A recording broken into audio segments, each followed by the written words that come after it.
Coming to you from the city of the weird.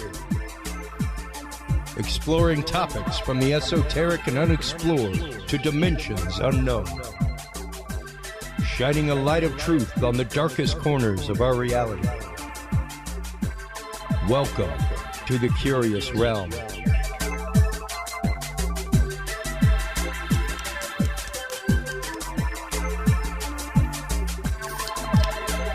Well, hello, everybody, and welcome to this segment of The Curious Realm. In this segment, we are premiering a very interesting, not just concept of philosophic thought and way of being, but also understanding yourself as an actual biological piece of technology, folks.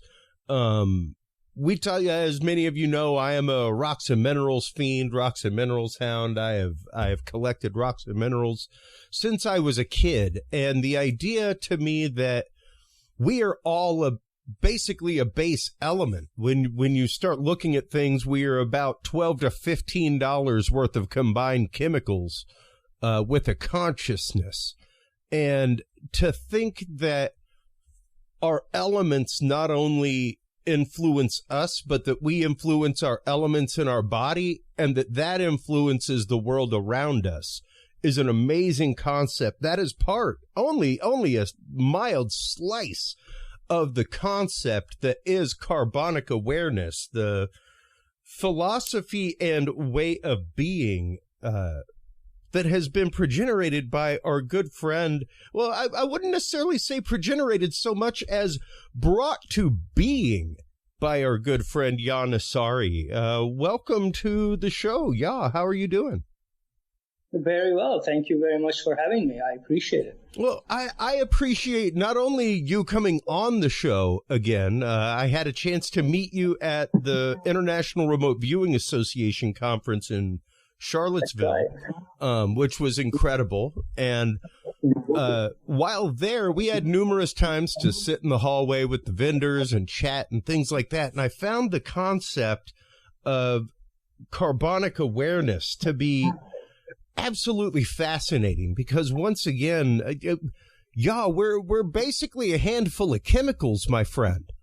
Indeed. And it's remarkable to know, especially now with science confirming the fact that quantum entanglement is a thing, not just a thing, but pretty much the weaving of the fabric of the universe, that that two particles can influence each other despite distance.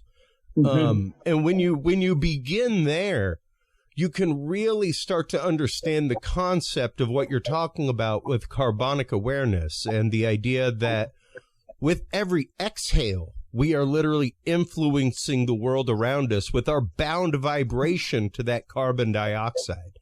So let's start breaking down this. I mean, really, I wouldn't necessarily say it's a hard concept, but it's a thick concept, because you have to understand it's kind of a tiered idea.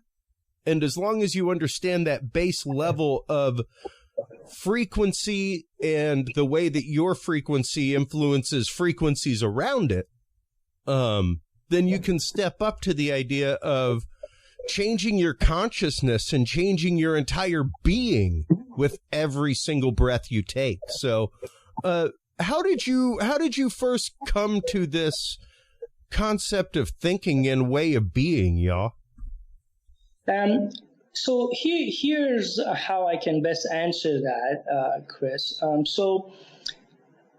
There's a lot of things you said, and if I were to just simply come and reduce that into a more smaller and manageable fabric, please, and invite the listeners to come to that notion, we come to recognize that the world, the universe, is vibrations and frequencies, so we're all aware of that. And what carbon certainty does, we have to recognize we are creative being, all right? So everyone is trying to access creativity and express art through that creative expression. So we recognize we are a creative being. We have But what we need to also recognize is that we are ceaselessly being created.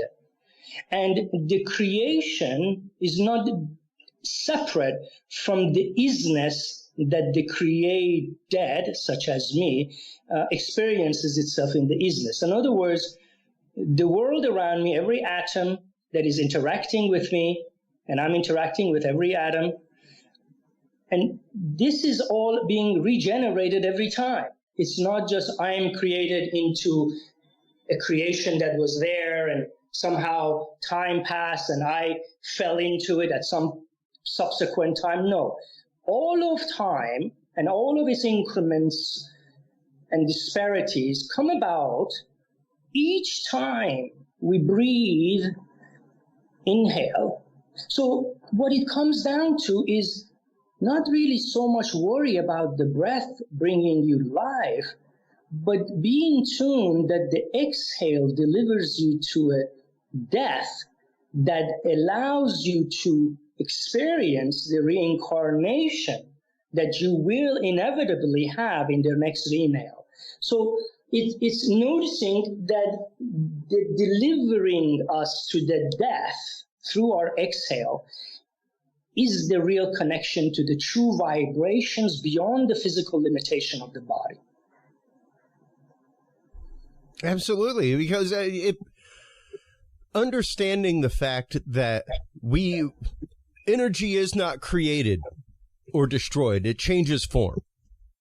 That is a base law of thermodynamics, physics, things like that, to understand that we operate within this physical system, within the physics of the universe. So to understand that, yeah, we always are, we always will be, and we are ever present is a huge concept to get, you know. And yes, and this we are, this notion of I am, is not separate from the full absolute consciousness itself. Oh, meaning, sure. This sentiment of I am is part of that illusion and the sentiment of separation that is not there. And to be awake to that non-separation, you must receive your death. Not death in terms of the limited definition of that we were giving it normally. No. But here, death is essentially the definition of death. We are expanding it to include life. And this, allowing your mind to be submissive to this notion that death is actually a good thing and that you are actually dying 8 times a minute approximately, because every time you breathe, you are having embedded with that every breath an opportunity to exhale. And with that exhale, with that opportunity to exhale, there's an opportunity to die into the experience of the isness around you as you are. Yeah. Well, and I mean, I just popped up on screen the idea that our cells are constantly dying and regenerating at different rates. So the idea that we are forever in a process of death and rebirth, y'all. Constantly. Yeah. Constantly. Yes, you know, and Chris, I'm sorry to interrupt you, but this video you just showed us, this clip showing that the cells that are dying every 7 years regenerated, under the carbonic illumination perspective, one comes to recognize that the dead cells that have shed off of my skin, that I have flushed down the toilet over the past 50 years that I've lived, those cells are actually, those dead cells are actually more responsible today for me being alive and breathing than my cells that are actually alive in my body. The reason for that, the reason that is true is because the dead cells are completely out of matrix and they are in full illumination. And because I am already in interplay with them, because they recognize their longing back to me, their emanation is actually shedding light to my existence today.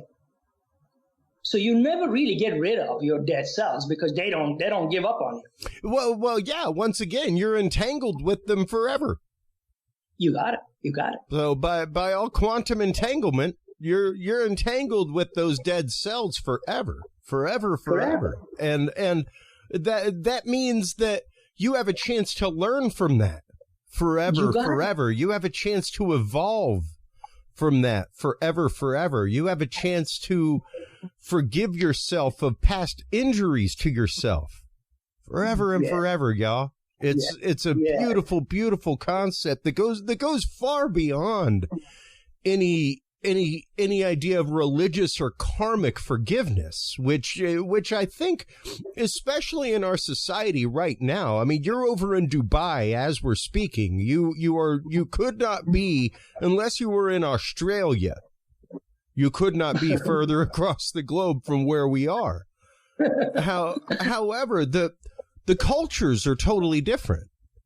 The world over there as opposed to the world here is different and flipped, but you're still fully connected to every one of your dead cells here, every one of your dead cells in the UK, and all of that gives you the opportunity to learn and grow. Yes, and to make it easier to find this statement to be reasonable, which is to believe that the dead cells are more responsible for you today, being kindled alive, and with generating electromagnetic field for your existence. To accept that it is reasonable that the dead cells are more responsible. Here's what we can offer. Here's what we can provide the mind. Because you see, the mind needs reason, needs logic, and we'll reject that if we don't really. So, but here's what we want to say. We're going to say this to allow a tool for the mind to become submissive to this notion. This we can offer as a reasonable explanation of how does it work? Why would it be? Well, here's how it is. We're talking about mystical sentiment within us, which is what consciousness allows. The extent of itself being recognized is a mystical type of effort, initiation of a seeker within us, the seeking that which is beyond the limitation, right? This notion of stepping towards your own mystical vastness, even though it's like dark, you don't even understand it, there's no word to describe what it means, yet we are all seeker of that. So what is it about us that gets initiated with that? Your dead cells. Your dead cells are fully emanating at full light, and they're landing on your physical limitation, bringing you wakefulness, except you're so honed down to this matrix living of I amness that you are not tuning in to the receivership that you are of the emanation of your own full light by virtue of cosmic momentum. And that cosmic momentum, once again, the idea of rejecting reality. Yeah, we are in a strange state. As a humanity, period, not just religiously, philosophically, technologically, but we are at a state of roiling and boiling of things that we have not been at as a humanity for a long, long time. Not since the beginning of the Industrial Revolution, not since, the 1500s with the beginnings of technology, things like that as we know it. And before we started recording, and even when we were in Charlottesville, one of the concepts that you referred to was the fish in the sea, not understanding that, well, he's in a sea. And a prime example would be, folks, if you take a fish aquarium with a goldfish in it, and drop it inside of the ocean, he has no idea he's inside of that ocean. No idea, no clue. All he can see is more water. That's it. He has no idea that there is a glass wall there. Nothing like that.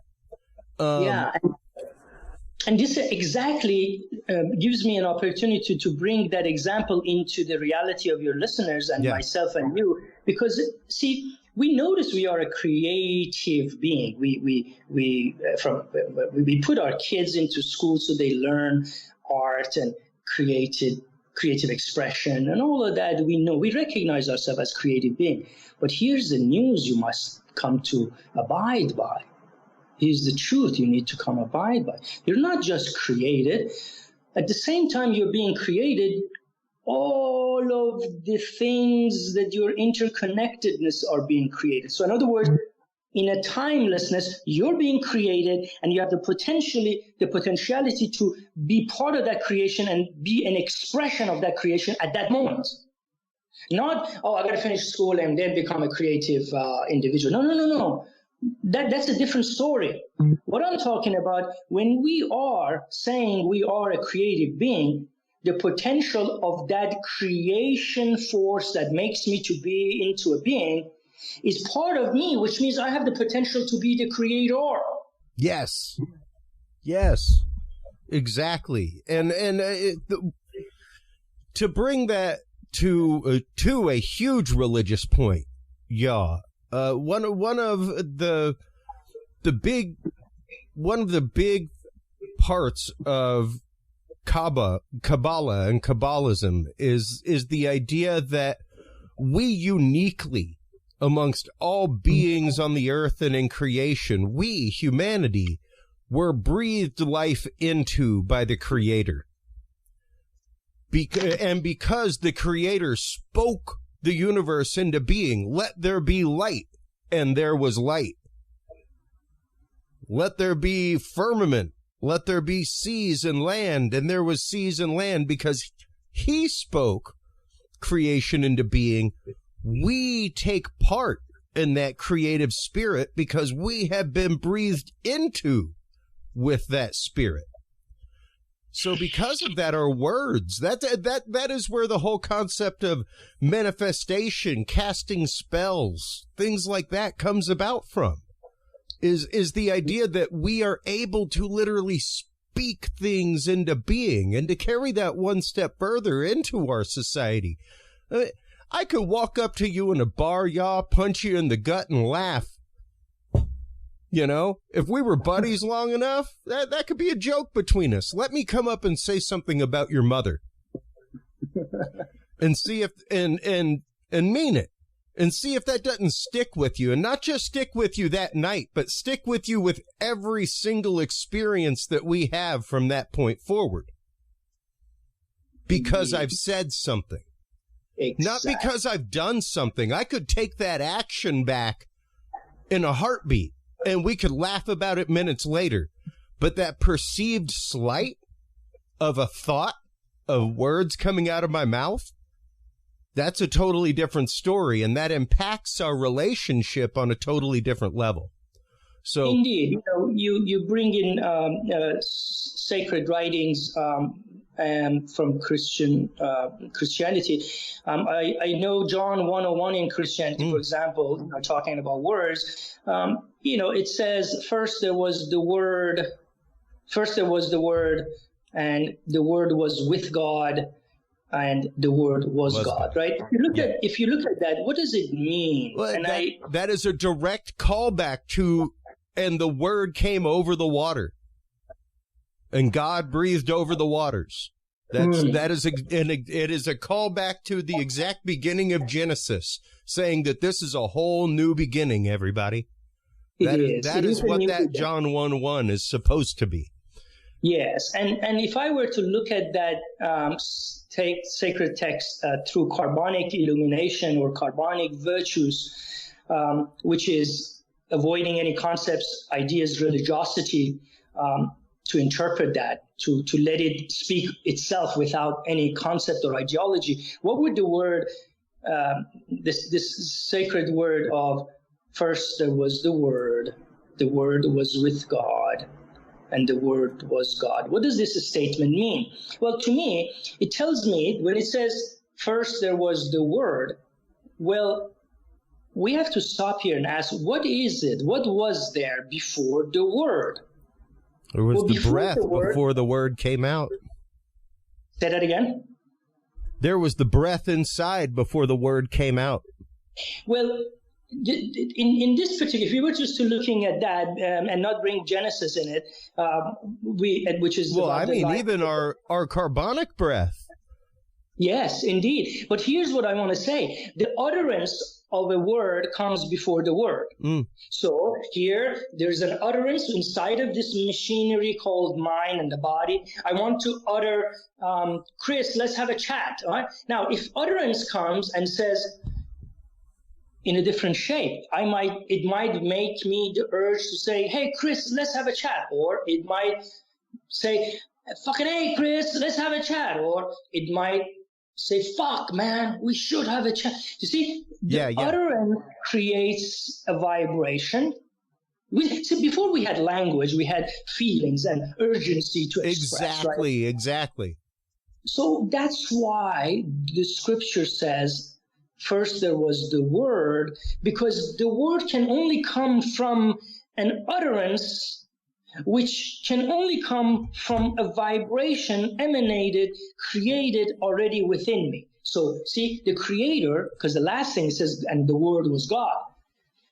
But see, the word was God because the utterance inside of me that about to create that expression was God. That's right. See? So that's the beginning. This is how we must connect. And the conscious decision of your thought is God. Indeed. Your utter participation within that system of thought, action, into manifestation is God. Yes, indeed. That is the nature of God. Yes, and to make it simple for, again, some of the listeners, what does the word God mean under this context? It means you. It means me. It means us. It means this whole consciousness as an absolute that is reducing itself to an utterance, reducing itself as part of that creator, which I am created by that. It's making me as part of that creation to express its intention, which is that utterance. Which means I have to die to that expression. I cannot claim that expression to be mine. I cannot claim my true art to be mine. The artist that works with me for these art, the contemplative art that you're beautifully showing it to your audience, these are expression that you can contemplate because these are expression of your heart, your listener's heart. These are not words or images we have come up with. No. We have connected to timelessness in some way. We've opened the portal of timelessness. The timelessness has imported itself into these expressions. This is why I say the objective for our existence is not to live. The objective is to die into the expression of that utterance, so that when the word was God, when the statement of the sacred text says, and the last thing says, and the word was God, you will understand that your death, your dying into that experience, made you be God. And now God, what does it do? It is in the process of always reincarnating you back into its fullness because of your cosmic purposefulness. That's right. That's right. And the idea that, and what I love is that we've only covered the ground floor here. Yeah. This is only setting up the base for the concept. Indeed. I had a guy years ago who owned a YouTube type platform that was like, hey, I've noticed your metrics. Like, you should cut things into like 20-minute chunks because, and I was like, dude, there are some topics where 30 minutes is the preamble. Like that's the thesis statement. If you can't tune in past 30 minutes, I think we may have a problem. And this is one of those examples where, once again, it's not an incredibly hard concept to take in, because there are numerous philosophies that have cropped up over the last many years that bring some of these concepts to bear. However, it is a thick concept because you have to understand yourself as the biological machine that we are, as the carbon imprint that we are, and the importance of carbon and what that plays in the environment, and to start bringing the science into this, the idea of things like carbon-14 constantly decaying in the world around us. That is one of the ways. Like, I've got a random number generator on the shelf behind me over here, and that's how the number generator works, is it keeps randomly generating a number until it detects a piece of carbon decay in the air. And once it does, it stops randomly generating, and there's your randomly generated number. So carbon is constantly decaying in the air around us, forever and always. And some of that carbon has been decaying since the time of the dinosaurs in the air around us. Like, it still hadn't decayed, you know. It is so strong, is carbon, that when you die, your carbon is fixed. And when I say fixed, folks, I mean like fixed. Indeed, fixed. yeah. It becomes the same way as when lava cools in water, the magnetite inside of it becomes fixed to magnetic north. So we can track the different directions that the magnetic north has shifted through lava cores by telling which way that magnetite is pointing. Beautiful. It's amazing, but our carbon works the exact same way. When a dinosaur died, its carbon decay started in that way. And yes, and we can it's fixed at that moment, and we can tell, like, it stopped right here. So we are fixed with our carbon. That is a permanent part of us. That is an integral part of us. Without carbon, we ain't here. Exactly. And the universe, depends on carbon. But, again, for the mind to be submissive to this notion, to simplify it, for the mind to be able to chew on it. Go ahead. Oh, no. And please simplify. For the mind to chew on it, we must come to recognize that we're offering carbon. We're offering your listeners and those interested in carbonic illumination to simply notice the carbon that you exhale as a platform of information. The carbon itself, sort of like the table that holds your plate so you can eat, has nothing to do with the food that you're consuming. Exactly. And yet the table is offering you a platform that you can sit and enjoy the meal, but you're not going to eat the table. Same thing here. The carbon that gets exhaled as a carbon dioxide is a platform where every cell has embedded its healing resonance as information, light, resonance information in the carbon, because carbon is coming out. Is a mechanism to express. You see, so each of your cells are artists. They are expressing, because they're not just being created or created once and they're no longer an extension of the creator. No. They are ceaselessly functioning as though they are an expression, a direct expression of the divine. And when they find themselves responsible to embed their resonance into carbon, because carbon is like the passport agency that's going to carry that information out to the universe and say, hey guys, I got one cell who needs a little bit more sugar. And as it comes out, then the information gets bound onto one carbon, because now the connectivity of the hexagon shape of the carbon makes the information almost flow like a water, flow into all of it. It seeps through all your inner resonance, and all of your inner resonance's connection to outer matter, every atom, suddenly as an information basis, informatically gets in one of the carbons, in every carbon hexagon that is now around you. So now that you are informatically, you have died into your expression of exhale. Now you are kindled as information embedded on the carbon.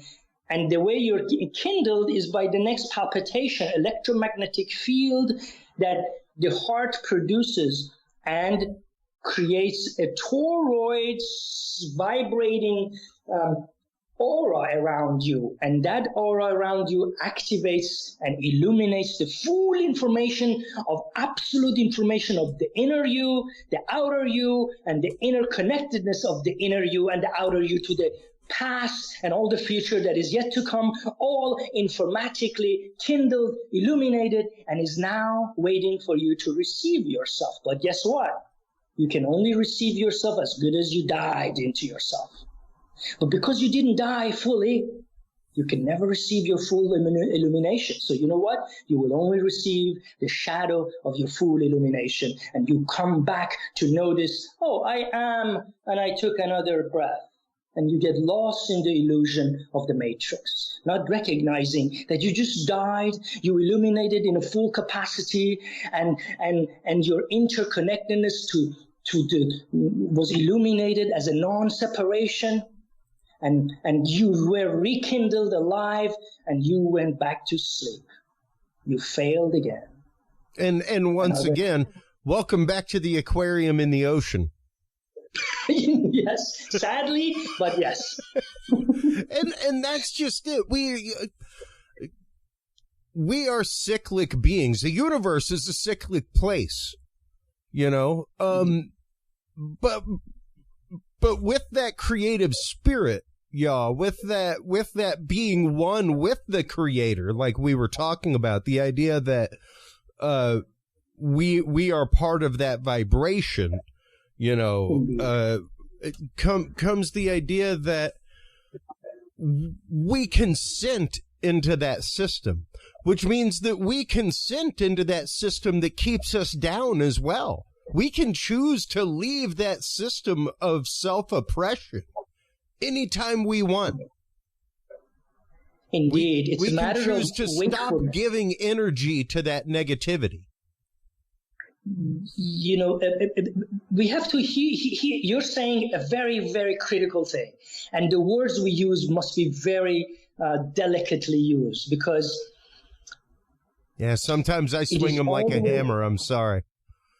Indeed, because, Chris, it's always just a matter of wakefulness, waking up. It's never about getting something, going somewhere, learning something, or choosing something. You know, all of that is part of the matrix. But to really want to be waking up to the full force of your kindled, illuminated force outside of your physical limitation, it's a waking up issue, my friend. You don't need no school for it. You don't need to be scientists. You don't need to understand anything, because even if you were scientists, even if you did comprehend everything that is scientifically provable and you understood it, at the end of it, all of that logic and all of that knowing must be let go, because the mind must be let go, because at the end, the mind is a limitation. The mind can never understand the thing that created it, which is what? Which is that expression that you died to in your exhale. Yeah. Because your exhale creates the mind again every time. Yeah. And that's just it. It is a cyclical loop of consciousness that's there. And when you explained it to me at the conference, and it is very akin to the idea of reincarnation, just with intention. It's like reincarnation with intention, and with the loss of the karmic pain. Indeed. And you know, the image you just showed on the website, if you go back to it, I love this image. The imagery that your artist has come up with is so uniquely moving. Yeah. Yes, and you know, and it's almost describing what you just said, because if you look at it, in this image, you can see two things. First, you can see the head of the image, the face of the image is in around an eye. You see, it's an eye. And the eye is connected on its edges to a DNA kind of movement. This is when your third eye is opening and you're living outside of the physical limitation. And the reason it happens like that, the reason you become, your fullness as I am becomes the blackness of the eyes, so to speak. It almost means you've become the vision beyond the physical limitation. You become the vision of virtues all. Now, look at the other. There's another eye in his belly. If you look at the broader belly, the belly looks like a pie. It's the number pi, 3.14, the circle pi. And then there's a circle, and around that circle there is the belly chakra, which is also the eye. It is the cosmic connection, you see. So, well, and the idea of awareness of your breath, and the idea that your breath is once again the window through which you should be seeing and interacting with the world around you. The exhale allows you an opportunity to forget about the inhale, to forget about the breath, and simply live like that. You can live like that while you're in a matrix. Why? Because you see, the circle is an illusion. I'm going to change the course to this idea where now a shape, because see, once we become that, once we live outside of our physical limitation, we become redeemer. We redeem every existence. We redeem the shapes. Now, when we redeem the words and the vocabularies, and then we come to be the redeemer of the shapes and the lines and the curves, and then you come to recognize that, my God, circle is an illusion. The yin and the yang, they were so honed on their polarity that they were so embedded in their conflict, so to speak, the separation of white, I am black, this and that. And this movement created an illusion of the circle to hold them together. See, the force of me, the polarities that holding me right now are the illusion of a shape, an elusive shape, which doesn't exist, the circle. The circle. And I'll give you that on one step further, and that's the idea that it does exist. It's just on another vibrational level. Three-dimensional objects cast a two-dimensional shadow. If this was to cast a shadow, it would be like a rectangle, not a cylinder. It would in the case of a circle. Yes, in the case of a circle, it would be two half circles. It would be a sphere. A sphere casts a perfectly circular shadow. So you're talking about an object of perfect construction casting that shadow in another dimension, in a dimension that is higher than that second dimensional plane that the shadow exists in, which is the illusion of the actual object. Indeed. But now, the notion of waking up comes with certain accessories, so to speak. So when one becomes wakeful, when one arrives at a state of existence which we call wakefulness, there comes, at least in my case, there came a recognition that the circle itself as a shape doesn't exist, and that it actually is responsible for me holding myself in an elusive matrix world. The first formation of a cell and of a sperm and an egg, creating the first level of matrix, it starts with the shape of a circle. Formation of a circle becomes embedded. But if we eliminate it, if we come to recognize that circle doesn't even exist, it was just half circle for eternity, half circle for eternity. It's an illusion. It's an illusion. And once you wake up to that it's illusion, not the real object. It's the shadow of it. It's an illusion of the object. You got it. Yeah. Exactly. And to me, that became it really brought understanding that the shape of a circle is only an illusion that will continue to hold me in the place of its illusion and with the polarities, just like a yin and yang. Waking up to that, noticing that there is no circle, allowed my mind to be submissive to let go of its polarities. So now I'm walking in the mall, I'm walking the sidewalk, normally I would have walked about, oh, it's too hot, it's too cold, oh, this one is too ugly, or I better go, all these polarities. Now, since I don't connect with the circle, I don't hold them. They vanish. And suddenly, by having been a redeemer of a circle, I have redeemed myself, my friend. Absolutely. And the idea of illusion.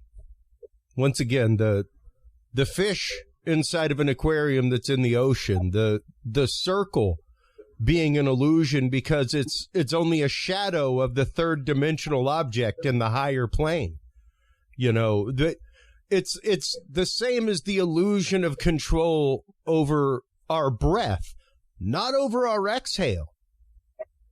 Our exhale, which, as you're saying, is what connects us to the world around us, frequency-wise, vibration-wise, we have full control over. You have illusory control over your actual breathing, over your actual inhale. And I'll give you a challenge, folks. Feel free to hold your breath. That is the prime example. You have full control over how long you can hold your breath. Your body's going to tell you when you need to breathe. You will suddenly gasp for air. And because your body's like, okay, enough. You've controlled the exhale enough. I'm going to control the breath now.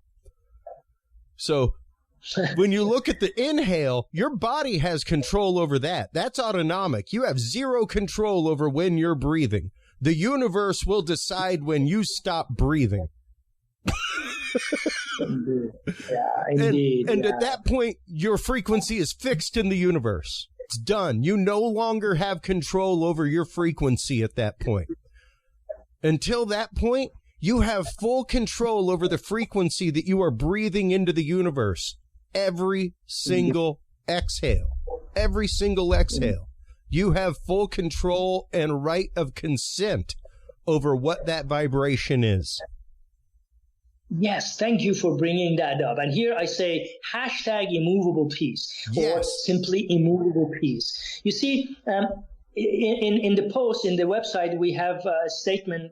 Perhaps you may be able to read it on. I don't have a good connection here to read it, but it's talking exactly about, I forget now my train of thought, but we were talking about full control over your exhale, not being able to control the breathing. Piece. Yes, an immovable piece. You see, a piece, an immovable piece is not a piece to go to get it, attain it, achieve it. Not a piece that comes tomorrow. Not a piece that you have to have some sort of mind activity or analysis to arrive at. No. A piece that you simply abide by. Imagine you come home and you notice your partner is sleeping, right? You don't go shake him and say, oh, I'm trying to make sure you're sleeping. No, you sense it. You realize, my God, he's sleeping right there. Without any analysis, without any further inquiry, the sleep mode lets you know he's sleeping or she's sleeping. Now, the immovable piece is like that. When I say to your listeners, connect to your immovable piece before you exhale, believe me, this is an opportunity to hack the human frequency. This is not a joke. Oh, absolutely. How do you hack it? And how do you hack it? Just learn what is a piece that invites you to abide by. Not a piece that you might define by some analysis or a piece to come tomorrow. No. Notice what that is. Notice what is that immovable piece. Notice what kind of a piece means to you, one that you simply abide by. The same way you come to a house, somebody's sleeping, you just abide by the quietness. Oh, you didn't analyze it, anything. You didn't analyze it. The same way, if you breathe out during your exhale with that quality of immovable peace, where you have let go everything. The same way, again, that person is sleeping, you don't even go around checking them for analysis. You don't need analysis. When you know what is that immovable piece, and you abide by that piece, and you breathe out, let go all of your troubles before they exhale. Don't worry about it. They're not going anywhere. Your trouble going to come back in the inhale. The next guarantee they ain't going anywhere. Nobody going to pick them up, for sure. And when you breathe like that, with that quality, congratulations. You are now stepping into hacking the human frequency. You may be a man, you may be young, you may be Chinese, you may be American. It doesn't matter, man. If you are in a breath work, if you're in a breathing machine, you're a dynamism of a diamond biovehicle, as I call human frequency. Once they come out of that human frequency, you open to the diamond biofrequency that you are, a biological vehicle that carries diamond by exhaling that quality of immovable peace instead of the charcoal that you keep expressing by all the troubles of your yesterdays and anxieties of tomorrow. God damn it, I'm tired of people's breathing in people's charcoal and pollution. I want some immovable peace, friends. Well, and the idea of abiding, I'm going to bring that up again because I love this idea of abiding, not a piece to reach, not a piece to create, because a piece to reach means get ready for disappointment. Get ready for a long road of disappointment, because you're talking you're talking about enlightenment. If you're talking about a piece to reach, and that puts a pressure on it. It's not just letting it be. And more than once in this conversation, I have heard you use the term isness. And I love that term. I love that term. The idea of ness, like busyness. Ness implies an action. So isness, it's literally just the action of being. That is an action and an intent to begin with. No different than love. It's like the idea of falling in love. That is a horrible idea. Love is an action. It is an intention. You choose whether or not to love. It's not an accident. You didn't trip over love in the hallway. No, not it's an intention. It's a vibration. Abiding it is. So the isness of is great. I love that term. I love the idea of the action of being. Yes, and the isness, if once you abide by a piece, once you let go, once you step in to hack the human frequency by that simple notion of the exchange of exhale to be the quality of this abiding piece, once you do that, then you can begin your awareness to harvesting a new quality of existence in your inhale. New possibilities open. A new way of being opens. You can come to recognize the isness around you is actively causing you to be into being, because they are interrelated to you. They are mirrored. They are, the world is a vanity fair, and you're walking around a vanity. The world is your vanity. It's just mirror vanity showing you who you are. The isness is a vanity, and that is why we want to hack the human frequency, because it's like you have one radio and you've gotten hacked into just listening to classic music. I love it. Classic music, beautiful. Being human is amazing. I love it. It's just the most pleasurable thing you can have if you are not limiting yourself to that human frequency, even though you want to live in it. Yeah. Well, and that's just it. We so frequently, one of the things that I've been saying since the conference is all this stuff going on with UFOs, UAPs, even the change of term to UAP. takes it outside of the box that people have defined it in for so long that some people are like, nah, that doesn't exist. Because that definition exists inside of this box that we have all mutually defined. You know? Indeed. So when you remove it from that box, you now give it a whole new realm of thinking. You give it a whole new realm of thought when you remove it from that box. And it's the same thing that we've been saying about removing consent. Like you can remove your consent from an oppressive system. Even if it's an oppressive system of thought that you have oppressed yourself with, people, you know, and we live in a very us versus them mentality world, especially here in the West. You know, one of the things that I bring up regularly is the fact of you can add up the numbers of World War I and World War II. We were perfectly willing to kill many more people than that right here in our own Civil War, fighting each other. Wow. It didn't even take a foreign threat or anything like that. We killed more people right here in our Civil War, brother versus brother, family versus family, neighbor versus neighbor, than we ever did in World War I and World War II combined. And that's frightening. That's frightening. That's the world that we physically live in, and the mentality that most people are checked into, y'all, is an us versus them, red versus blue. Forget about the white light in the middle. It's infrared and ultraviolet, the polar ends of the spectrum, you know, and trying to find time, trying to find a way to abide, to just be.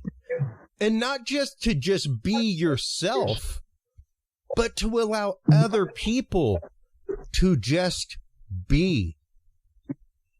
Indeed. And Chris, you know, go back, if you don't mind, that image. Please. Just so that we can show. You see the hexagon shape of the carbon as information emanating out. And what, you know, when you hack the system, so to speak, what you can expect in your inhale, a new vibration, new possibilities of existence. This depicts that new possibility. You see the emanation coming from a hexagon shape, creating a green image.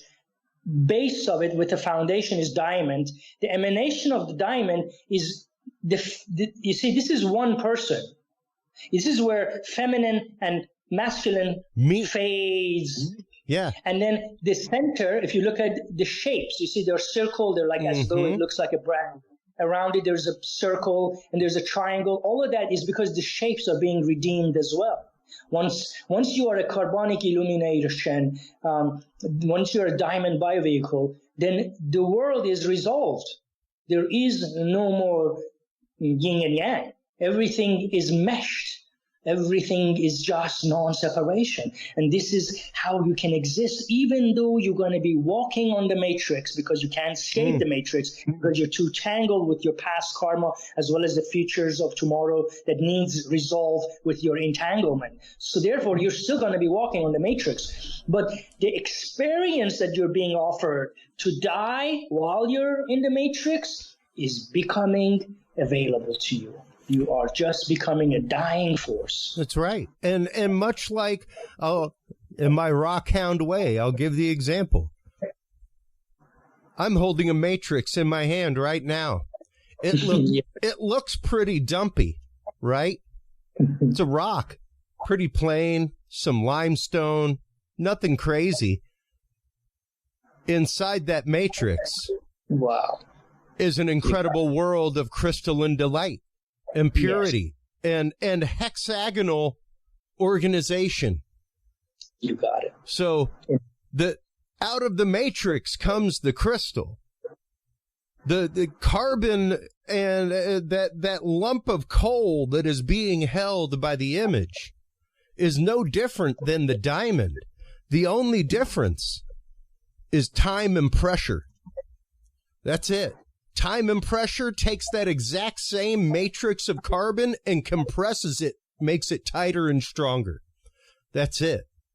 That's it. And when it comes to spirituality, and that's because it's exhaled the space inside of that matrix and made it tighter and tighter to purify it. And one way to look at it, Chris, is that when you are connecting to timelessness, because, to bring about diamond, you're right, you need pressure and time is an illusion, and pressure is also. So when you're talking about spirituality, when you're talking about beyond the matrix, how does diamond come about? It comes about by virtue of waking up. No time, no pressure, just wake the heck up and then breathe out. So it's the wakefulness that turns your coal into diamond, the same moment. So if you're, let's say, halfway out breathing and you were worried about your stress and suddenly you remember, oh my God, you all said connect your immovable piece. Well, right there, do it. Right there, do it. You can do it. Yeah. You're never going to be doing, because you're connecting to timelessness, it's never too late to connect to that immovable piece during your exhale. Yep. Yeah. And that idea of, once again, abiding Indeed. is where you get that immobility. Indeed. Because you could, I guess you could blow up a mountain, you could dig your way through it, but that's going to take a lot of effort and everything else. You could also just abide with the mountain and enjoy a nice view, Thank you. And that's just it. We as a society, as a humanity, especially here in the West, we don't know how to stop. Even myself, like I've got therapy here in just a little while whenever we're done. And that is one of the things I'm working on with my therapist, is the fact of I busy my mind with projects so that I don't think about things that are worrying me. Because when my hand is busy and doing something and wiring something and making it, I'm not thinking about those other things. Good job. But that's an avoidance. That's not a dealing with the situation. That's not an emotionally good way of doing things. I need to abide. Yes, I need to abide. The dude abides. And that's a great way to live. That's a great way to look at it in the parlance of our time, so to speak. I don't know if you're familiar with the movie The Big Lebowski, but it's a great movie. You should watch it because his character's name is the Dude, and that is one of the things he says is that the dude abides. The dude abides, and that's just it. It's like we all need to learn to abide and just be. The is of isness is such a beautiful thing and such a great concept. And I'm so glad that that you used this term for me this morning. It was really, really something that I needed to hear. And when you said it, it was like somebody hit my head like a gong. I felt it resonate through me, y'all. The idea of isness. And, this idea is so great. I cannot wait to have you on again and again and again to see how this concept develops and moves into the world as not only you, but I help exhale it. And that is what I don't think everybody realizes, y'all, is that as soon as you accept and begin exhaling in this way, you are now changing the air and the vibration around you that other people are taking in. Yes. Which makes it easier for them to abide. Yeah. And to exhale. Yeah. And Chris, I'm so glad you mentioned that because it connected me to this to express this. The more I'm able to connect to the immovable piece during my exhale, the more the consciousness of every soul, you included, imports itself into me, because every one of us is desperate for that expression of abiding peace, a peace to abide by. Within me, within you, within every person, within every heart, there is that longing for somebody, for God's sake, breathe out of this human frequency, breathe out without that. And when you do that, that longing in every one of us will be tickled. So and then the reciprocity beyond the limitation of the mind will flow, just like energy flow. Chris, you and I agree, everything is vibration. And if everything is vibration, then we can simply know that in that exhale that we come, there is a vibration. Not only that, we can come to notice that in every vibration, there is a creation awaiting to happen. So once you recognize that everyone is a creator, then your mind can be very easily submissive to abide by that peace. Trust me. Well, and just the fact of by all ninth grade science, y'all, you are in Dubai right now. I am in Cedar Park, Texas, just north of Austin. We are actively sharing the same space atomically. Yeah. We're sharing an electron shell. Our electrons are commingling right now. That is how far out your electron shell goes. And not only that, we're holding a space. And in that space, we are abiding in the same space. You got it. And the listeners are being... Yeah, it's beautiful. This is how we hold space. This is how we hold space. And when you hold space, you are accessing timelessness. Yeah. So that's all. Absolutely, man. Absolutely. Y'all, once again, it was such an amazing moment meeting you and sharing time with you in Charlottesville, talking about this concept. It is something that I have talked about with people for years and years. The idea that we are all connected. It's all vibration. It's just one big web. You're a dewdrop on a spider web, man. And we're all vibrating at that frequency that the spider's walking, Indeed. And it's a beautiful, beautiful philosophy of life and philosophy of the universe that you are distilling down for people. Now you are actively doing a pretty exclusive event with this coming up in Barcelona in November, correct? Let's hear a little bit about the Carbonic Illumination event.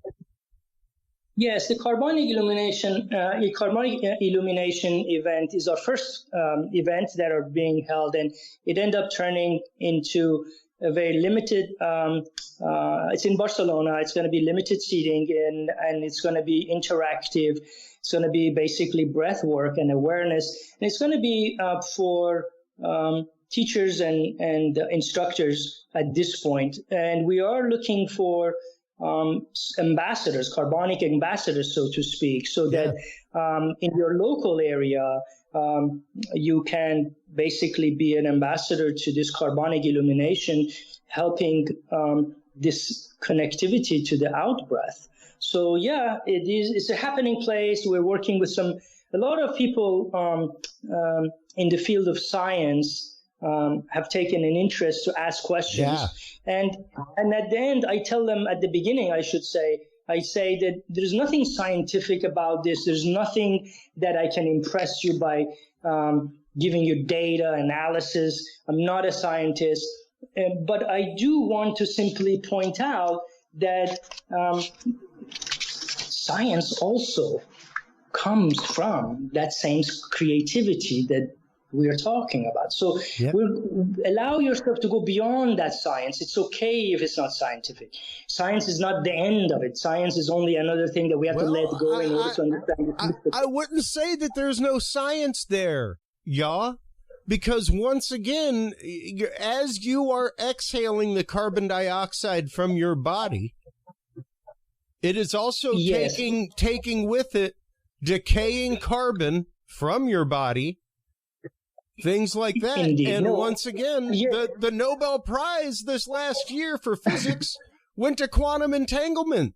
The fact that two particles, despite distance, can influence each other. Yeah.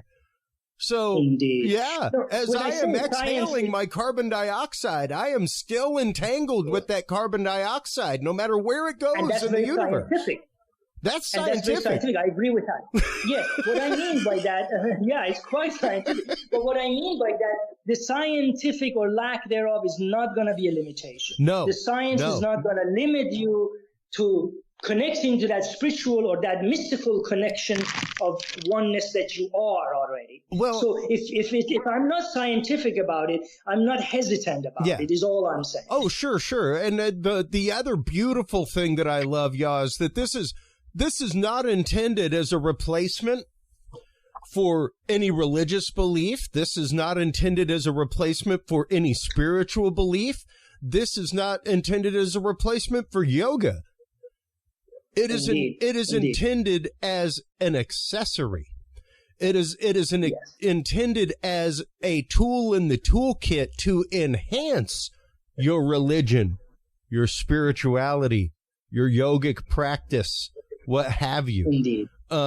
Because it is your connection, and you're realizing your connection of the world around you. And once you realize that, then your consent as to what you send into that system changes. Yeah, for sure.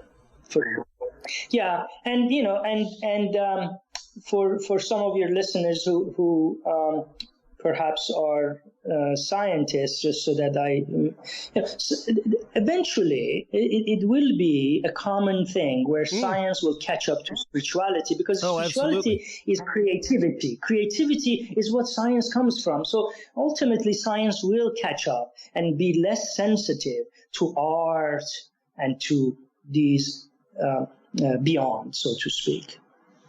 Yeah, absolutely.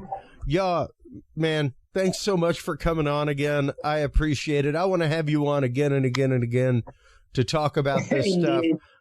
Let everybody know where they can go to learn more about Carbonic Certainty, where they can go to contact you if they would like you to speak, appear on a show, to come talk to their yoga group via Zoom, what have you. Indeed. First of all, I want to thank you, Chris, for having me over now anytime twice. And always. And I want to thank you as a collective consciousness for you to invite guests and to allow people to tune in to this idea of new possibilities in whatever way tangible that comes your way. And to me, I'm part of that consciousness that somehow was led into being a guest in your show, meaning your consciousness has become a collective consciousness, has guided me into finding you and be expression. So I've learned to follow that little kite string that tugs my belly button, bud. Whenever I feel the tingle, I follow it. And I definitely felt the tingle when I talked to you in the hallway. I really appreciated that. Now, so the people wanting to learn more information, the best way, the website is now up and running since last week. It is C-Certainty or carboncertainty.com. Either one will lead you to that. So certainty with double-C.com. And the other way for now, you can directly also direct message me on my cell phone. I will provide that. Ooh. It's there, 703-909-3793. I would be delighted to receive texts for inquiries about this carbonic illumination. Yeah. It is an incredible concept, y'all. I am an absolute fan of it. I think it is amazing. I cannot wait to hear. We've got to have you back on after your event to hear how that went, all that kind of good stuff, because it's a great idea. I love it. And I think it's something that our world needs. I know it's something I need to learn to just abide and enjoy my isness. So, please hold the line while we close things out with our audience real quick, y'all. Sure. And if I may just finish up by reading that quote I sent you, Carbonic Awareness. Yes. Would that be okay? Please. All right. So the Carbonic Awareness quote, I leave the audience with this quote. Carbonic awareness allows a state of wakefulness to toroidal, did I say it right? Toroidal and vortices energy movements and momentums. So once again, carbonic awareness allows a state of wakefulness, allows you to be awake to what? To certain energies. What kind of energies? Energies that are in the movement in a toroid shape from your heart, because it creates a torus shape, and the vortices is the vortex force going up. So when you're awake to those notions, those energy movements, and they're all informatically emanating as photons destined to fuse into a sleep mode as time experience of the observer. In other words, you can be a time experience, you can be a time vessel on the time, passing time. However, you are able to informatically receive and experience the emanation of those photons coming from that toroid and vortex, waiting to be reduced to a time experience for the observer. So to be a carbonic illumination allows you to be wakeful to that torus and that vortex outside of your physical limitation. I just wanted to leave your audience with that quote. Thank you very much, Chris. Absolutely, yeah. Thank you so much. I greatly appreciate it. Once again, hold the line while we close things out, while you are online checking out all of the amazing work of Nesari and Carbonic Certainty over at ccertainty.com. Everybody, make sure to stop on by the Curious Realm. Curious Realm podcast is where you can find all the episodes. That's where you can like, follow, subscribe. That's where you can share the show with your friends. Tons of places there to follow us. Also, make sure to visit curiousrealm.com/video. That is where you can go to find all of the guest videos. All of their YouTube channels are embedded there, as well as our YouTube channel. Once again, make sure to feel free to follow, subscribe, share it with everybody, folks. Thank you so much for keeping yourselves open-minded, everybody, keeping yourselves open-hearted. We will be right back after this commercial break with our next guest. Stay tuned. Right after this, everybody. Well, hello, everybody, and welcome back from that commercial break. Thank you so much to our new friend, Nesari, there with Carbonic Certainty. That is an amazing concept, the idea of changing the vibration in the world around you with your actual fixed frequency from the carbon dioxide that you are breathing. Remarkable idea, marrying quantum mechanics and quantum science with vibrations, things like that. In this segment, everybody, we will be welcoming back our good friend, Craig Woolheater. Craig Woolheater is one of the co-founders of Crypto Mundo. He is the founder of the Texas Bigfoot Museum. He is also the founder of the Feast of the Texas Bigfoot Conference, as well as the Texas UFO Con, all kinds of a Falk Monster Festival, all kinds of things. Welcome back to the show, Craig. How are you doing? Oh, good, Chris. How are you? Doing great, man. Doing great. Always love having you on the show, talking cryptozoology, and especially community. You are really, at least what I would consider one of the many progenitors of community and conferences when it comes to such things. The Texas Bigfoot Conference has been rolling strong for, is it over 20 years now, Craig? Yes, sir. First one was was just over 22 years ago, as a matter of fact. Wow, yeah, like right up against 9/11, everything else. And it's always a great time. I've had fun out there the last few times I have been. It's an awesome family event. What was it that first brought you into the world of cryptid research and just into the world of cryptozoology, Craig? Because it is a strange place to just hop both feet into.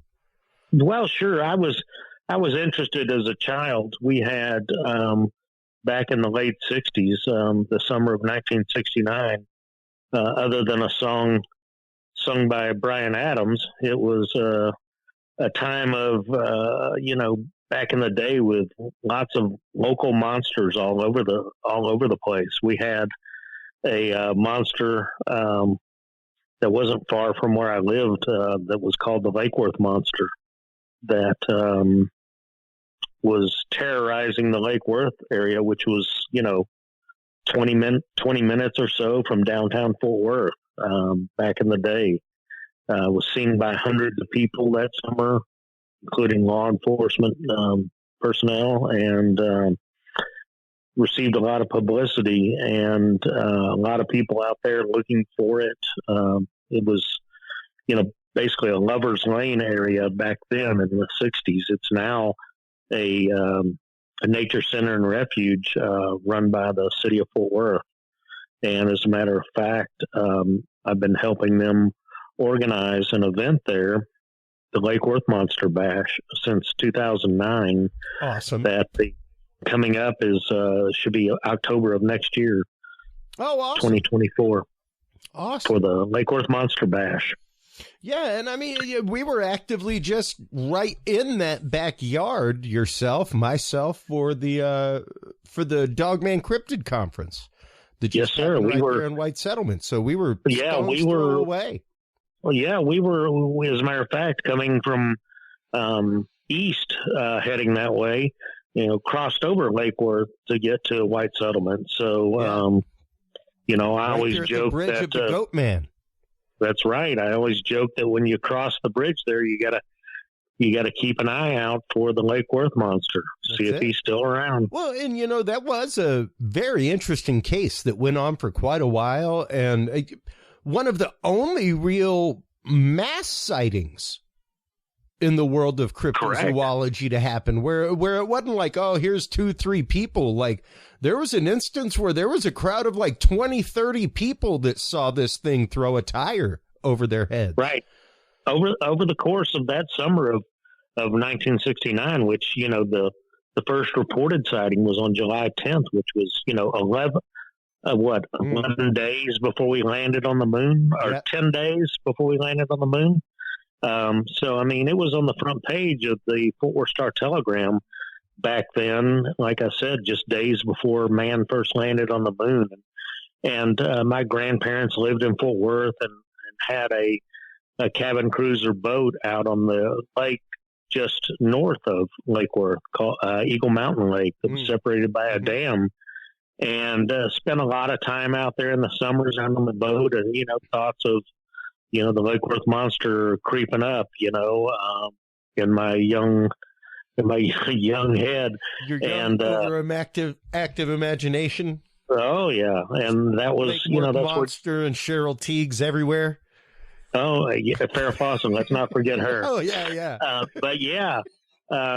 That was, I was 9 years old that summer, and it was something that, I was very interested in. I was interested in, the strange and unusual as a kid, UFOs and ghosts and dinosaurs and all kinds of stuff like that. And so that was something that was very interesting to me. The next year I read a book by a gentleman who I also share a birthday with, John Keel.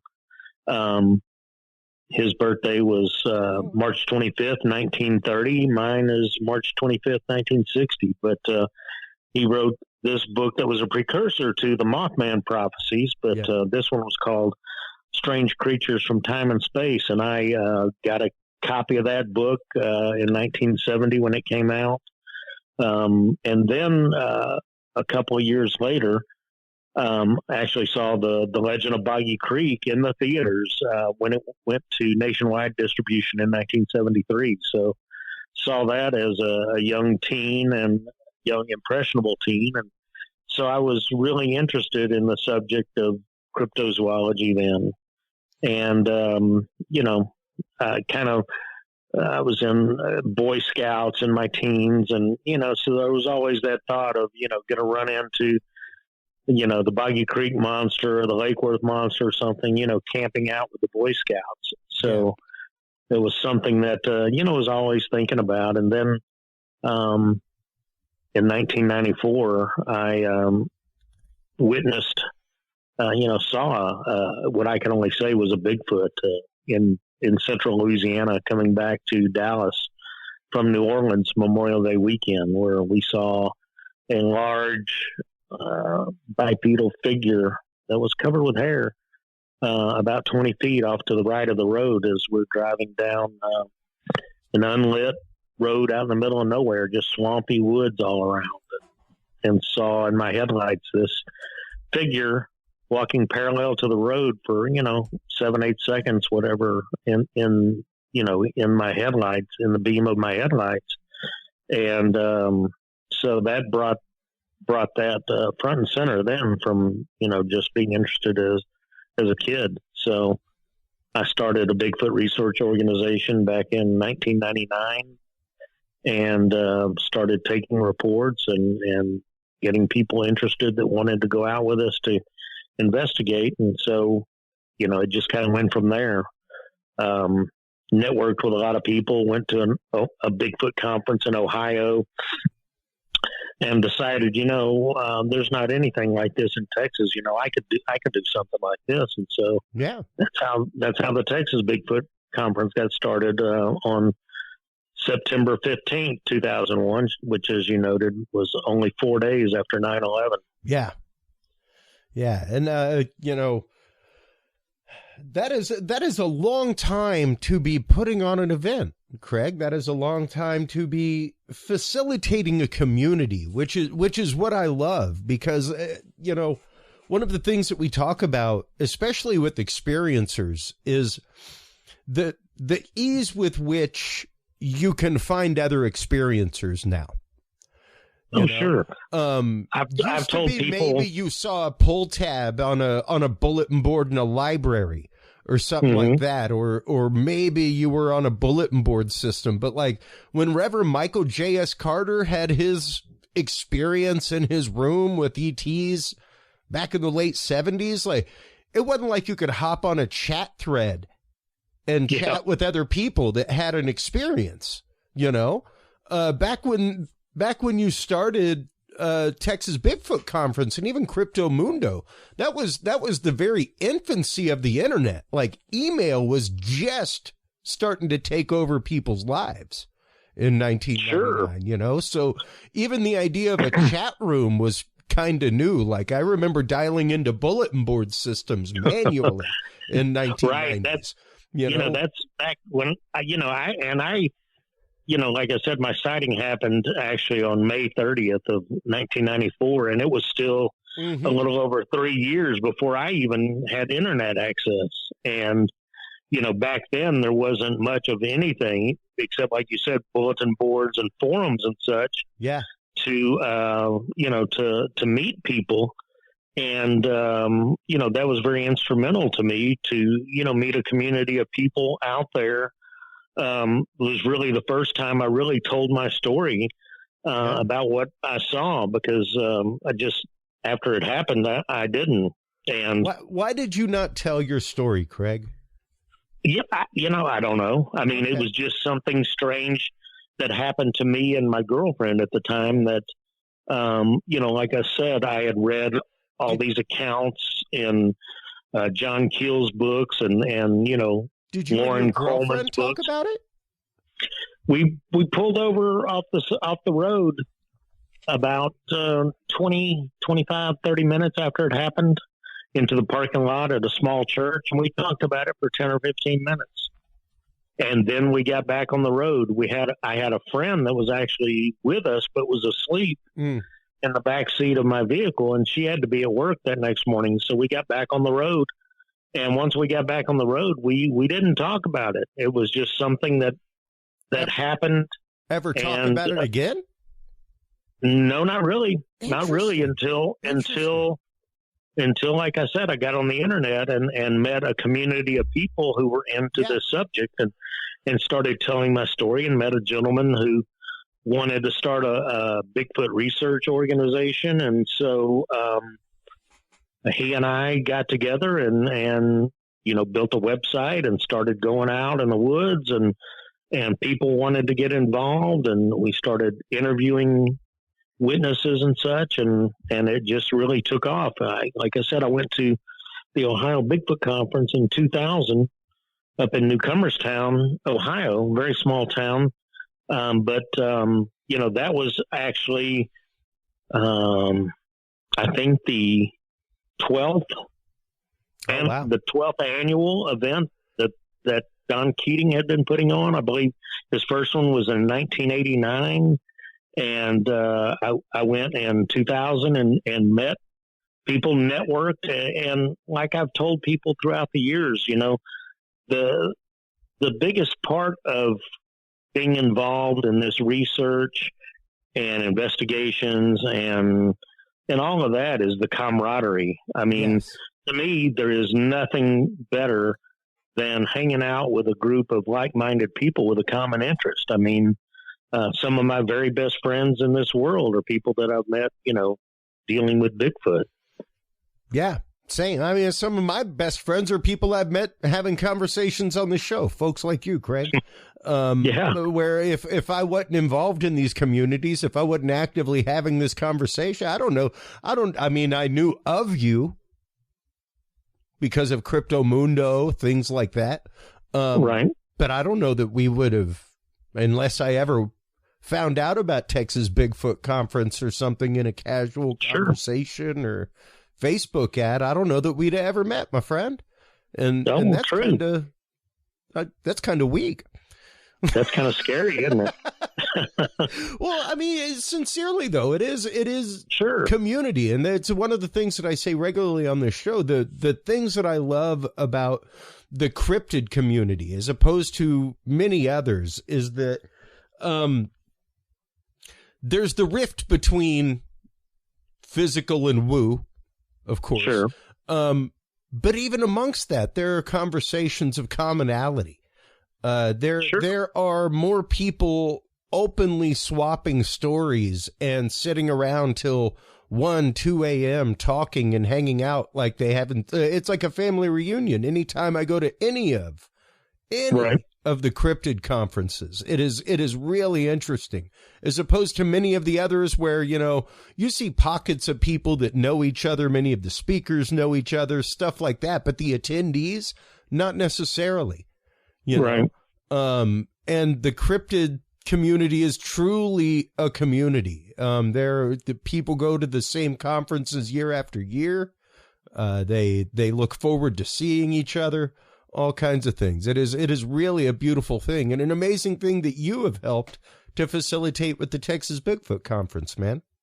Well, thank you, sir. I try to put on an entertaining event that people will enjoy and have a good time. Like I said, meet other people and make friends and kiss hands and shake babies. Oh, wait a minute. I got that wrong. That's right. Kiss babies and shake hands.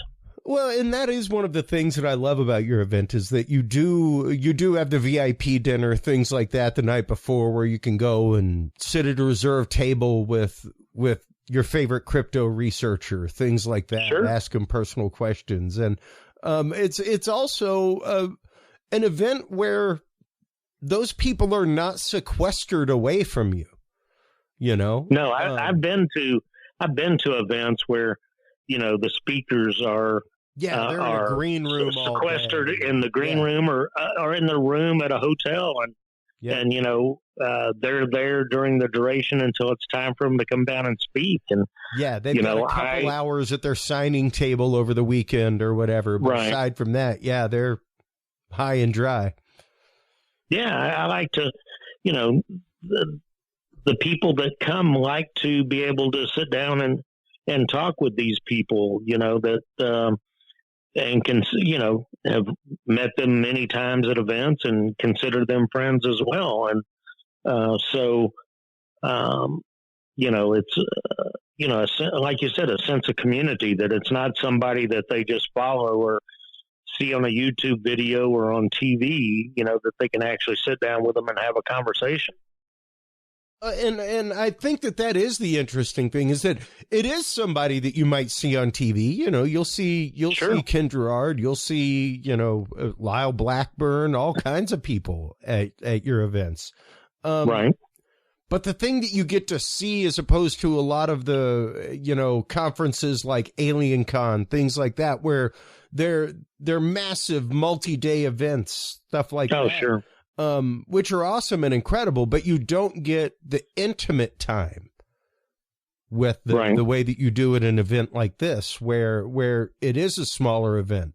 And you do get to spend time with them. You do get to walk up to their table and have private conversations over the day. Sure. It's great to see that. And I know every time I speak to any of the presenters, they love the fact that they get to sit there and actively talk with people about their research. Right. Yeah, it's always a fun event, man. Now, I want to revisit something, because it's a topic that we talk about regularly on the show. I myself have had my own paranormal experiences, a few of them with other people in the room, and one of them that was a big experience in my life. I remember seeing, I wouldn't call it a craft or anything like that. It had no distinguishable shape or lights. It was just a large black amorphous blob in the sky, blotting out stars as it went by. Me and a few friends witnessed it, things like that, but not until recently. And it was my best friend from high school, Billy Stewart. Very cool. And we hadn't really talked about it until about 6 months ago, man. It's been like 20 years. Oh man, you remember that? Yeah. But we never sat down and talked about the experience and how we processed it or anything like that until probably about 6 months ago. He wrote a little short story about it and texted me one day, and I was literally sharing the story the night before on air. And I was like, number one, I'm hurt that you weren't tuned in last night. Because you would have heard me telling the story of the black blob. Well, you should have had him on as a guest on that show. We're working on bringing him on, talking about that. He's been on the show before in our previous incarnation, but it's it's one of those.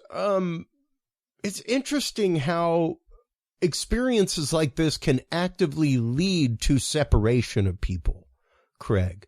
To where even if it's a mutually accepted experience, it's interesting how sometimes it can drive wedges between people, family, friends, all kinds of things. Sure. That's why I was curious if you and your girlfriend ever processed it, talked about it again, just in a casual way after the experience. I'm always of course we did. We did after formed the Bigfoot Research Organization. We did get married the year after we had the encounter, and we're married for 20 years. So it was discussed very much after the fact, but it wasn't until I had really talked about it publicly in the Bigfoot community. Yeah. Okay.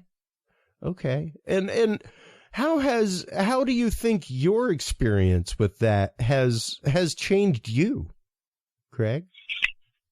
Well, do you think it's changed you in any way? Sure. I imagine that I wouldn't have, taken this path that I have been on for 20 plus years if that event hadn't happened. I mean, like I said, I was interested as a kid, but it wasn't anything that was something that I thought about or talked about or was really interested till that event happened in May of 1994. It drove me to try to get answers. I mean, when I decided to form a Bigfoot research organization, which went live on June 26, 1999, I mean, I had been a Boy Scout as a teenager, but I wasn't a hunter, an outdoorsman, a tracker, a biologist, anything like that. Yeah. I was just somebody that an extraordinary event happened in my life and drove me to seek answers. And, even to this day, there are still more questions than answers, but it's something that I wanted to try to seek answers and, talk to many, many people over the years, numbering in the hundreds, who have, claimed to have had encounters with these creatures, with the unknown. And, many people that I've talked to were just like myself, that had never been able to tell anybody about their encounter, or that when they had tried to tell somebody about their encounter, they were laughed at or made fun of or told that they were crazy. And so they didn't. I mean, I've talked to grown men on the phone that broke down crying because they had never even been able to tell their wife, because they just, it was something they had held inside, and they were actually finally able to talk to somebody who had some experience in that matter, and listen to them with, with a still skeptical mind, but let them tell their story uninterrupted, and discussed it with them. And I believe for a lot of them, it was a very cathartic experience to talk to somebody about it, because they had never been able to. Yeah, precisely. Being able to share something like that, because it is I was introduced to a really great concept at MUFON that I loved the terminology of ontological shock.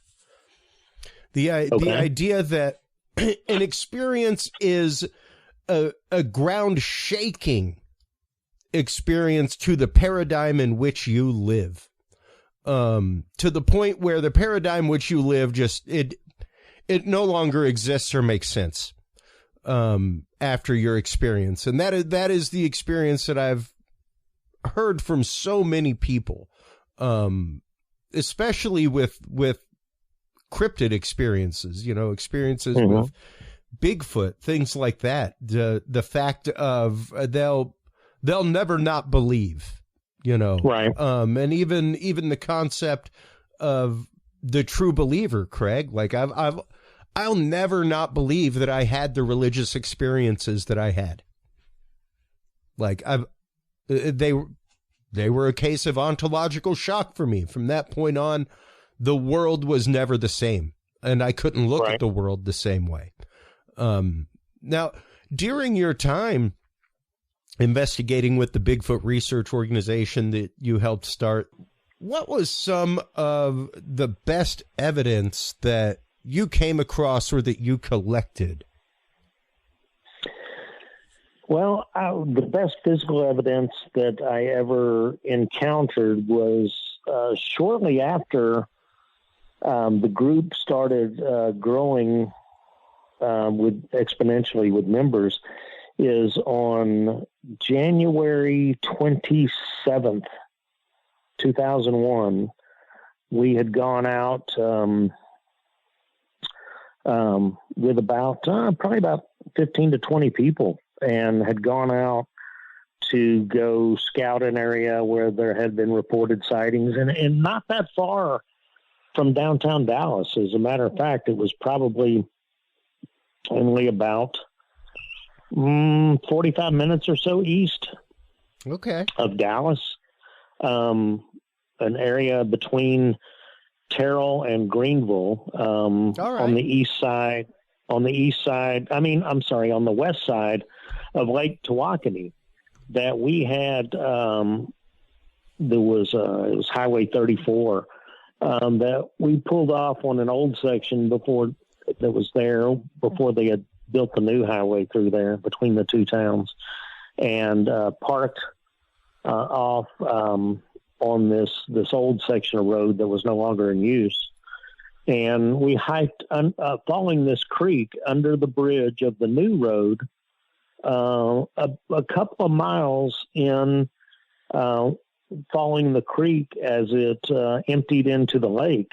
And as we're coming, and it was, like I said, it was January 27th. It was about 39 degrees and it was drizzling. So it was fairly miserable out there.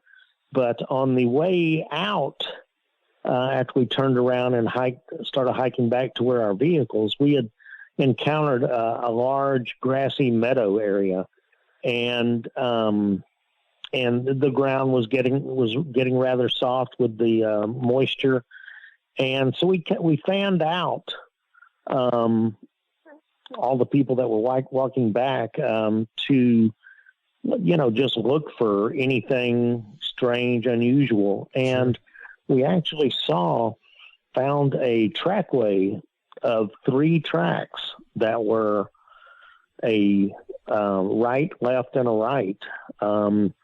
These were about 16 to 16 and a half inches. Oh, wow. With toe impressions. And they were from toe to heel, 48 inches and 52 inches. So a pretty good step. That's a big stride. That's a big stride. And I mean, just to give you an idea, folks, I run about 6'1". I have a size 15 and a half shoe, which oddly enough is right at my shoe print sits right at 1 foot for a size 15 to 16 shoe. So, my average stride is about 3 feet. Or so. That's a 16 inches that is a Shaquille O'Neal like size 22 size shoe. That is a huge foot. And we had have a member that was with us at that time that I believe was 6'2" and tried to replicate the step and could not do it. Oh, a 48-inch stride? That's insane. And to stand and retain their balance and tried to step 48 to 52 inches and was unable to. So, unfortunately, this was in the infancy of the organization. We did not come prepared. We did not have any plaster with us. One of the members, and I believe you know him, he still comes around, Jerry Heston. Oh, yeah. Actually took some photos of the impressions that we still have, but they were rather impressive. First of all, most of the soil in Texas is not really conducive to finding good tracks. Yeah. But like I said, these indentations were 16 to 16 and a half inches with toe impressions. And, at that point, it didn't seem so critical because it's like, well, we found these tracks, this afternoon looking around, didn't feel that it was going to be so difficult to find good impressions in the ground. And come to the truth of the matter is that, those were the best impressions or tracks that I ever found. I mean, they were, the thing, I don't believe they were hoax. Nobody knew where we were going other than the general area. Yeah. And that was just the people that were going. Was it a generally traveled area, trailed, that kind of stuff? Or? No. It was rough terrain, walking along the creek area. So there was no trail or anything. Yeah. There was no paths or anything like that. And it was still a good ways off the road from where we had parked our cars, probably a mile and a half or so. And so I'm fairly certain that it wasn't hoaxed. I mean, generally, tracks that I've examined that are on the side of the road, obvious hoaxes. I mean, a hoaxer, wants to want attention. Wants attention. Wants their fake evidence to be found, to be seen, and to get a rise out of it. I mean, hence my question: was it along like a state park walking path? That kind of stuff, where it's like, a good 100 people a day walk past there. Somebody's going to spot it. And like I said, it was just in a big open grassy meadow, and it wasn't the way we had walked in. We just found this area that was a nice grassy meadow. The soil was a little soft from the moisture, and so we just fanned out, like maybe 5 to 10 feet apart as we all walked past, and Search so and we rescue we saw these impressions in the soil, and like I said, I've never seen anything like that.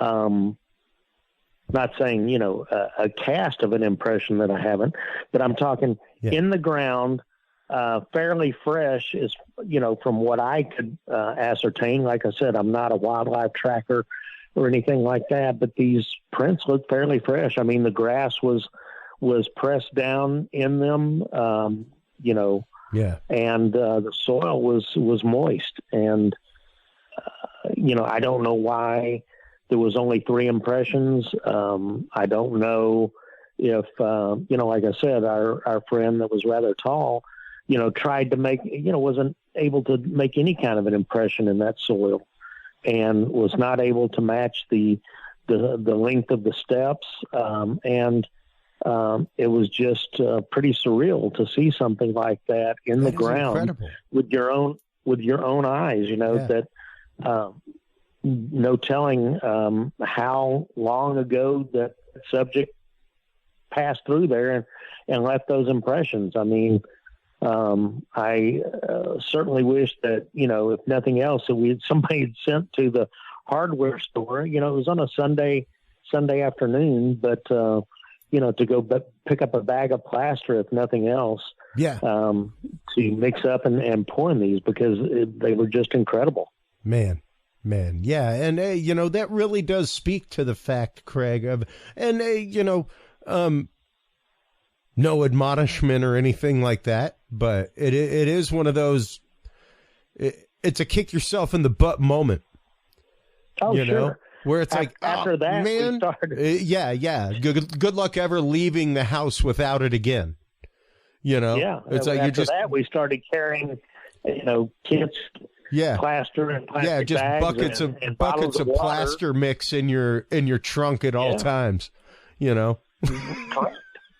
But we didn't have it that time, unfortunately. Yeah. And moments like that as an investigator, Craig, they're life stealing. They're affirming to what you are doing. How long did you, because you don't really do a whole lot of field work anymore, things like that, but how long were you out in the field with, it was Texas Bigfoot research, right?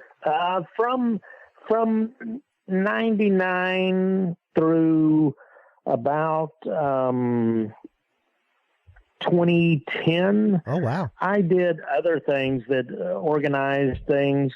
Myself and Micah Sorty, we hosted an event actually up in Vermont at Lake Champlain. We hosted an event every summer called Champ Camp, where we would do experiments. We used hydrophones and underwater cameras and such there at Button Bay, where there had been many sightings of the Champ Lake monster there, and camp out there at the park and have boats and canoes and such, and go out into the water. And like I said, had hydrophones and underwater cameras and tried to gather evidence. And so, I've done lots of things in different places than just here in Texas. I used to get around to the Ohio Conference and, camp out and up in the Pacific Northwest and stuff. But now basically I do get reports.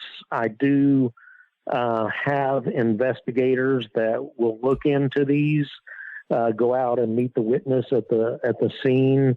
We had a really cool deal that happened, was it in I'm trying to remember, 2019, 2020, where we got a report just 2 weeks before the event of somebody that had activity out at their property, and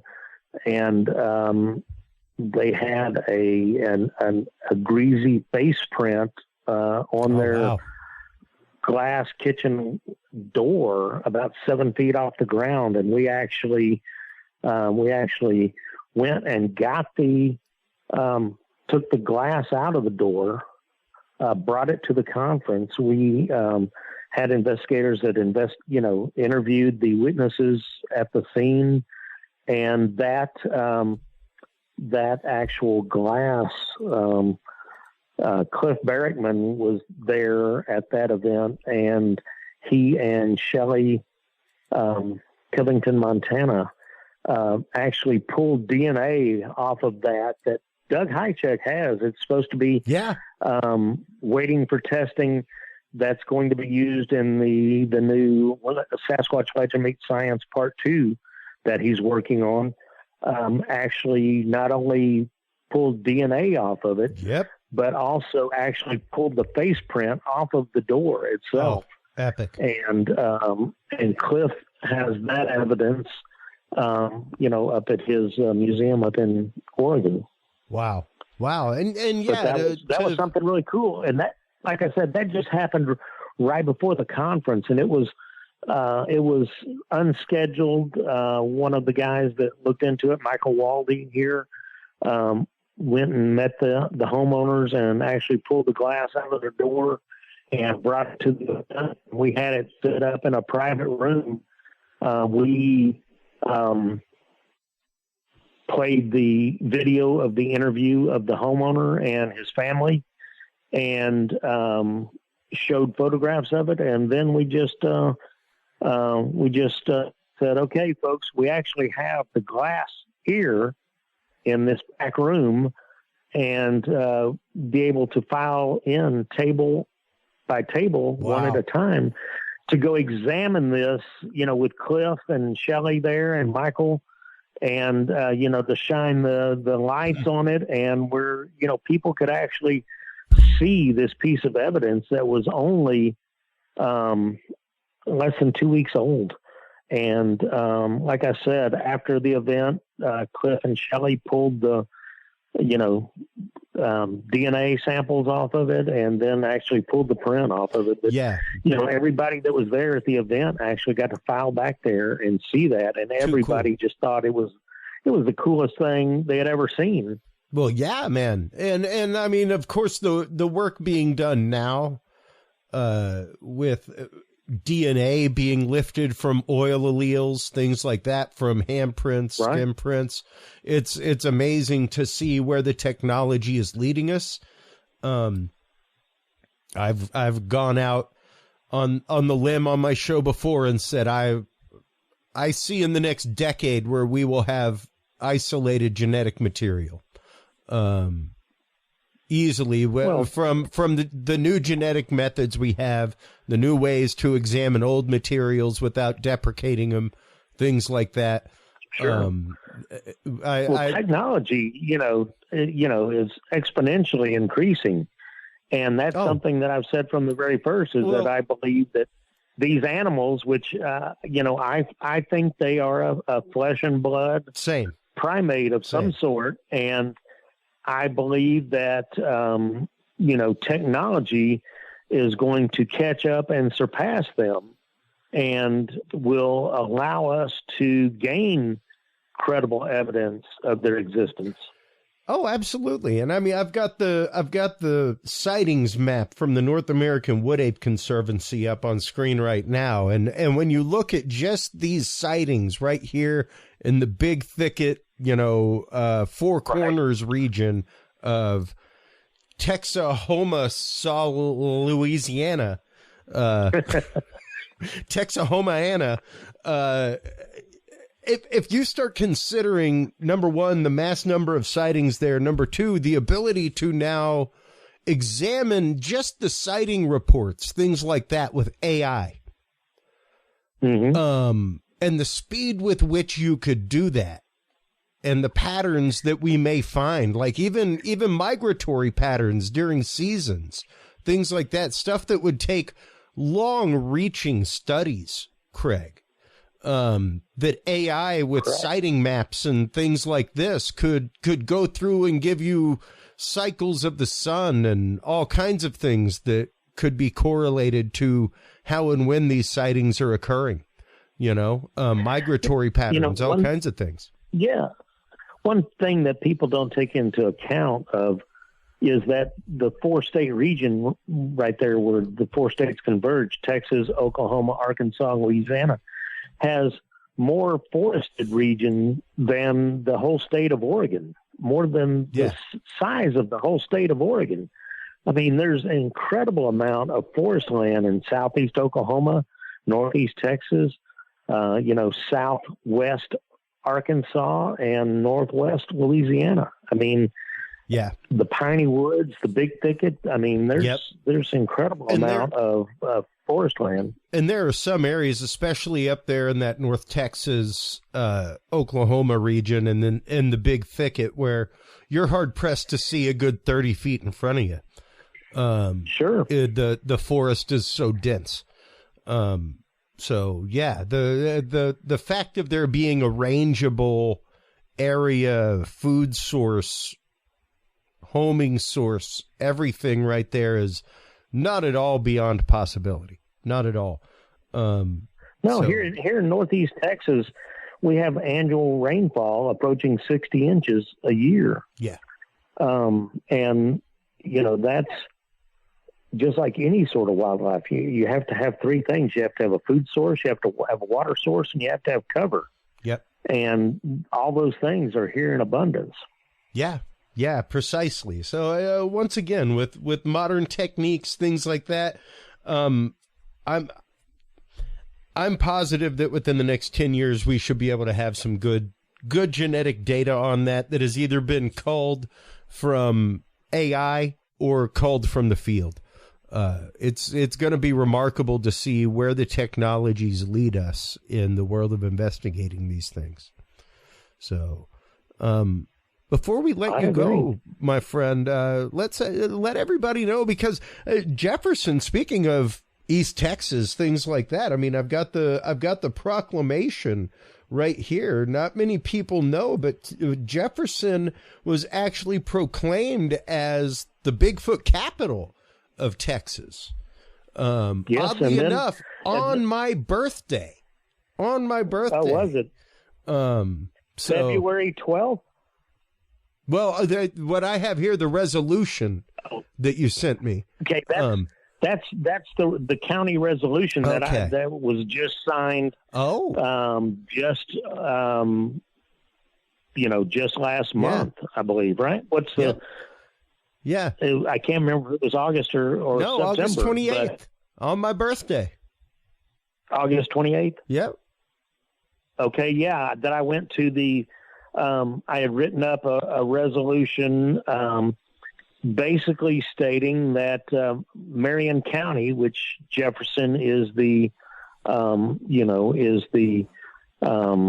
seat of. What am I wanting to say? The seat of, yes. Jefferson is the seat of the county seat. Just direct your feet onto the county seat. That's probably before your time, isn't it? Don't age yourself now. Too late. Well, I already did. I said I was 9 years old in 1969. So anyway, I got by the county commissioner. I went before the county commissioner's court and presented this resolution that basically states that Marion County, the home of Jefferson, is a safe haven for Bigfoot. Cool. That is, for people to not, I guess you could even say fold, bend, spindle, or mutilate Bigfoot. Yeah. Well, because, and I am trying to remember the guy. You may know who it was, Craig. He used to go on Coast to Coast many, many years ago. But he was here in the Texas Hill Country and actively, he was one of the people who was like, if you need a body, we'll bring you a body. Like, and he was doing like Bigfoot hunts where it was like a big game hunt for Bigfoot.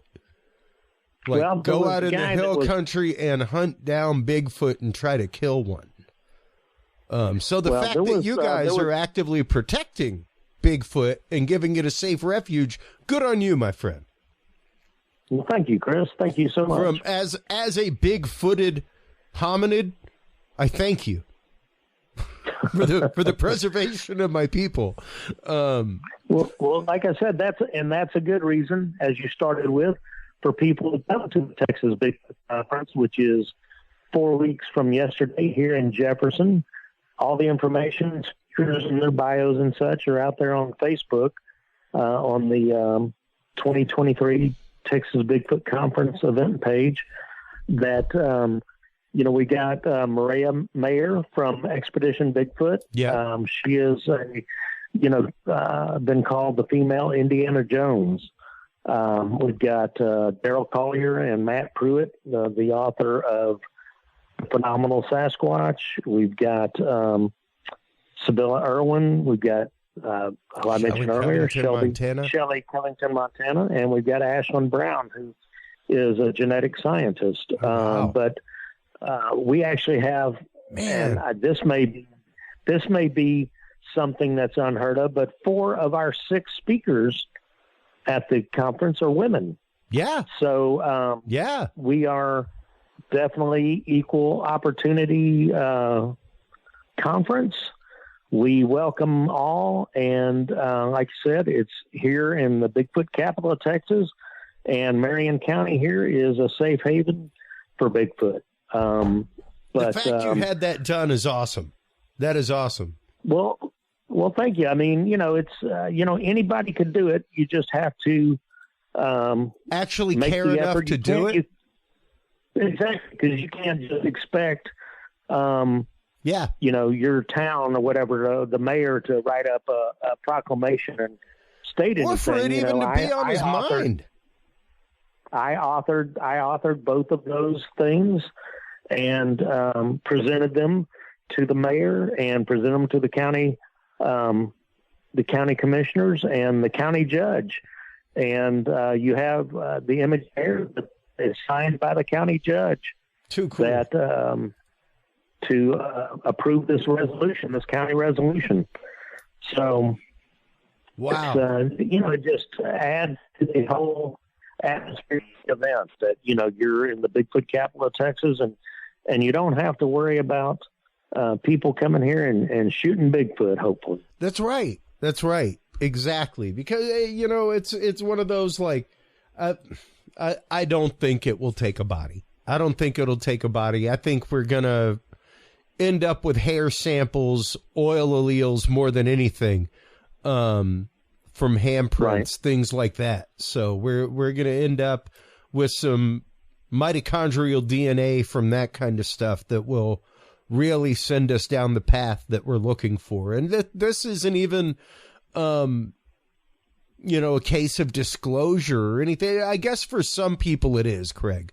Much like, and I don't know. I don't much care for the whole woo term. I understand where it comes from, but I'm very interested with the fact that you have a para Bigfoot researcher there this year.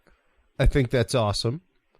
Because I do think that there is some interesting ties there. That go together, and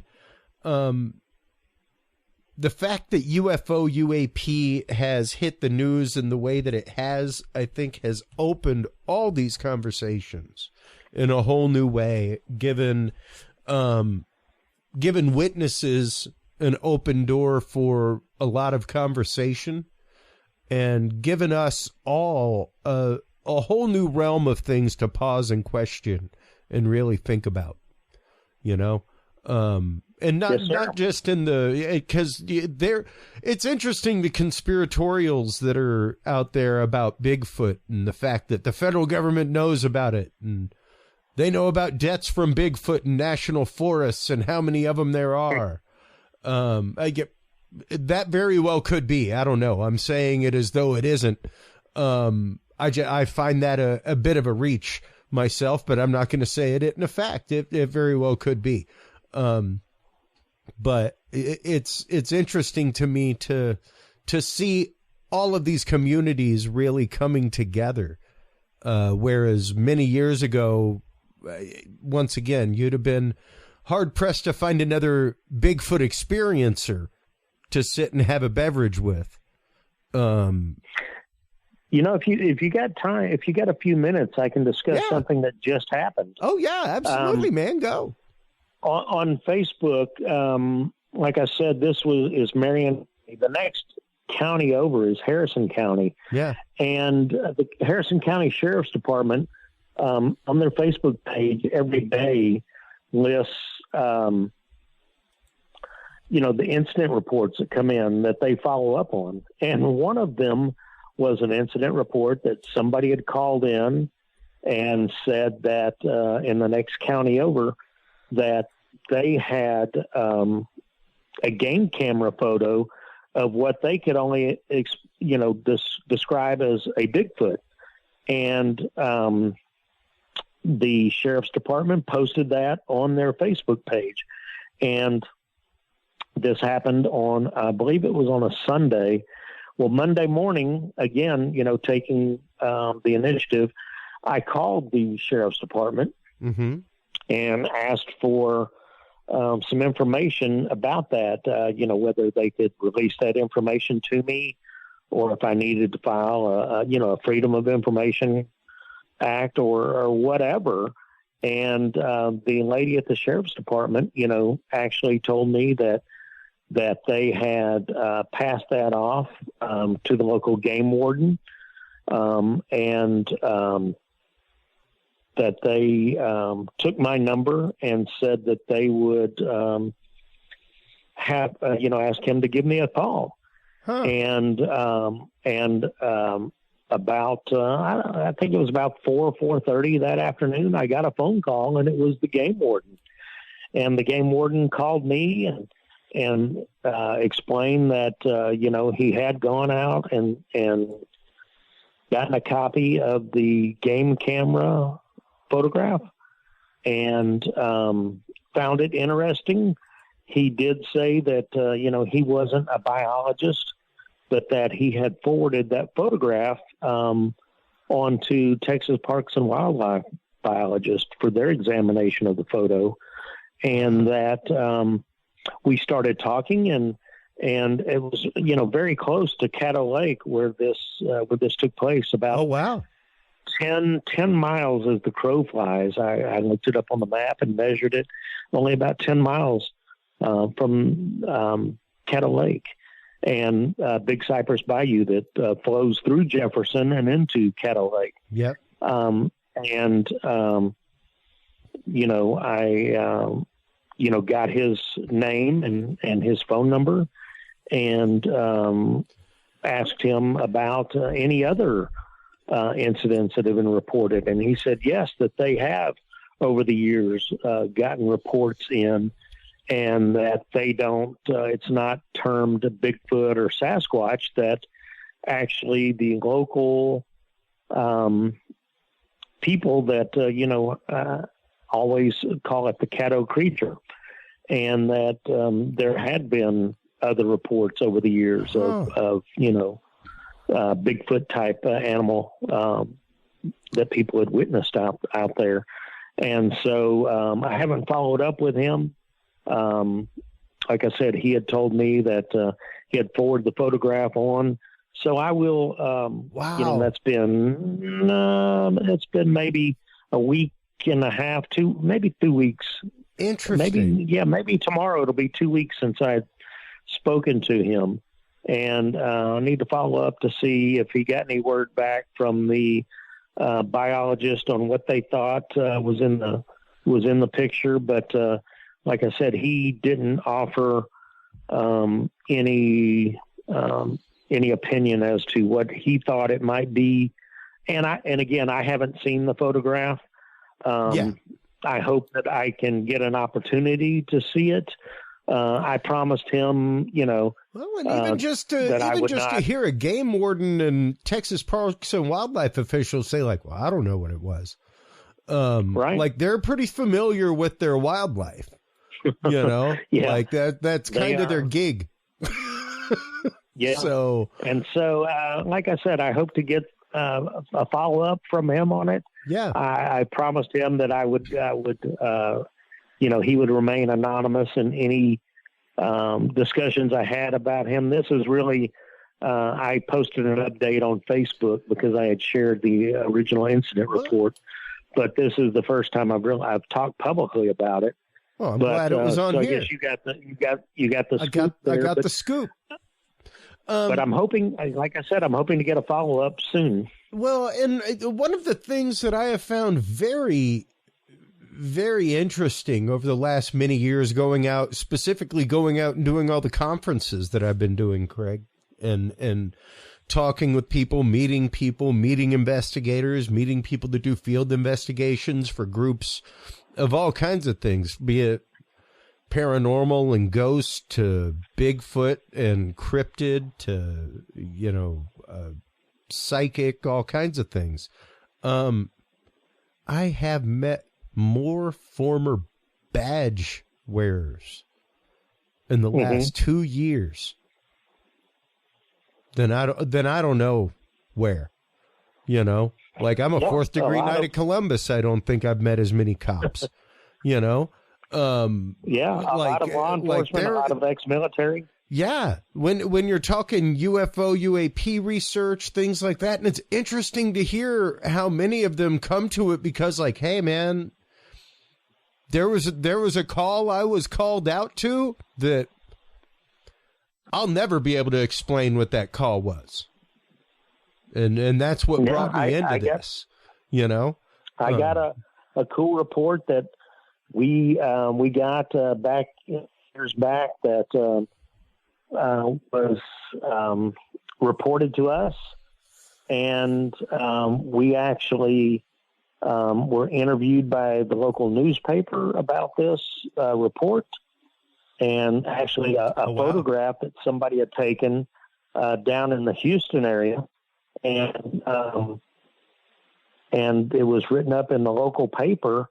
And some residents there, I believe it was in El Campo, had seen it in the newspaper, and they had an incident where they said it appeared to be like a 6-foot tall spider monkey had jumped off the roof of their house and landed on their trailer, a boat trailer, and scampered off and, freaked them out. And they called it in to the local sheriff's office and reported it as a prowler, because they just figured if they told them what they saw that, they'd be laughed at and nobody would come out. So a sheriff's deputy went out and actually spoke to them, looked around, and we got his information. I spoke to him, and while he had never seen anything out there, he said that he was going to keep his eyes out now because he worked the night shift, and didn't scoff at it, didn't make fun of it, didn't ridicule them, and told me that if he ever saw anything, he would let us know. We never heard back from him, but I believe that was probably because either retired or never witnessed anything, but took the subject very seriously. Oh yeah. And once again, the officers that I have met, I mean, people like Greg Lawson, Martha Hazard Decker, stuff like that, like former murder investigators, man, like they saw bodies for a living. And this is the field of study that they have come to afterward. And it's great. I love it because they are bringing such an evidentiary knowledge, such a means by which to process testimony from people, all kinds of things. Their meters are set to a totally different level than the average person or average researcher, So it's great to see that, and I love to see their involvement in this community and their curiosity with it, as well as people who investigated things professionally. It's fantastic. So, I'm sad I can't be there at this year's festival, man. It sounds like it's going to be awesome. Missed, sir. You'll be missed. Well, I will miss it, most definitely. It is one of my favorite cons to go to every year. It's always, once again, a great community of people, but much more than that.